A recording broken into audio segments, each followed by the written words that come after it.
नाशिक शहर पोलिसांनी ही सगळी मोहीम राबवलेली होती। अभिजित, तुला थांबवतोय मी, कारण स्थानिक आमदार हिरामण खोसकर आपल्या सोबत आहेत, त्यांच्याशी आपण बोलूया। सर, आपण बघतोय की अतिशय गंभीर प्रकार बाहुली डॅमच्या परिसरात घडलेला आहे। अशा प्रकारे पर्यटकांवर हल्ला होत असेल तर सुरक्षित कोण आहे, काय तुमची प्रतिक्रिया?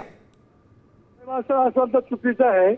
जर पर्यटकावर हल्ला जर केला, लांबून पर्यटक येत्या का लोणावळ्यानंतर इगतपुरी लोकांचा आश्रयस्थान पर्यटक आहे, आणि असा जर हल्ला कोणी केला त्याच्याने त्याच्यावर गुन्हा दाखल, त्याच्यावर कारवाई झाली पाहिजे, माझी अगदी।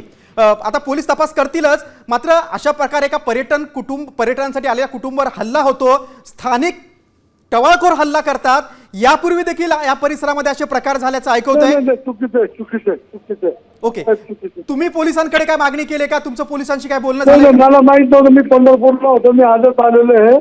असं काय असं तर मी पोलीस डिपार्टमेंटच्या लगेच बोलून माहिती घेतो, आणि असं असेल तर मी 100 कोण हल्ला केला त्याच्यावर त्याच्याही मदत मी आहे, ते सुद्धा त्या पर्यटकाला मदत करतो। खोसकरजी, इगतपूरमध्ये अनेक लोक वर्षा पर्यटनासाठी येत असतात, राज्यभरातून पर्यटक येत असतात।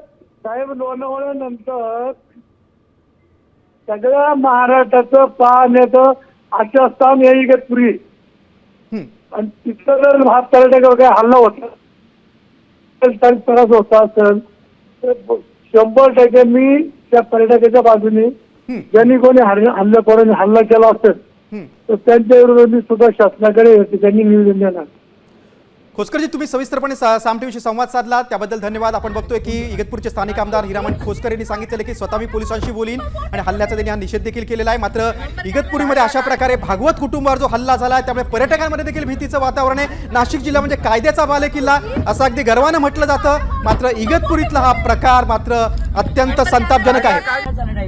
याचा फोटो काढ, याचा गाडीचा फोटो काढ,